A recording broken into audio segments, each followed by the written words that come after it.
Ganito dati yung itsura ng headlight ni Mira at ngayon ganito na siya. Sa tingin mo ba may nagbago? Sinusubukan ko itong headlight restoration kit. Hindi na kasi umuubra kay Mira yung mga pahid-pahid lang. Kaya kumuha ako ng pangmalakasan. Ito kasing headlight ni Mira ganyan na yung itsura. Kaya tatanggalin ko muna yan gamit itong lihan na kasama sa package. Pero bago yan, maglalagay muna ako ng protection sa mga gilid-gilid. Una kong gagamitin itong 180. Sunod, itong 320. Next, ito namang 500.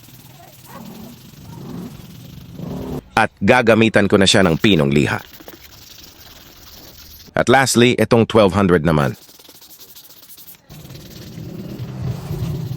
Pupunasan ko muna bago ko gamitan ng Magic Restorer natin.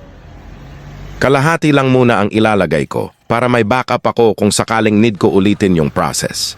Ang mali ko dito sa unang try ko, na ididikit ko itong nozzle niya sa headlight kaya nagiiwan siya ng marka. Kaya iwasan yung wag idikit pero malapit para hindi masayang yung steam niya. Binilisan ko lang itong video pero mabagal lang ang hagod ko niyan. Luminaw din talaga siya kumpara dito sa kabilang headlight.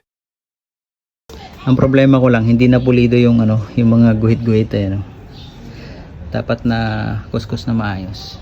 Kaya yung dito sa kabila, sinubukan kong puliduhin. Medyo nakakangalay nga lang din sa kamay. At ito na siya after natin mag-apply ng steam. At ito naman ang before and after.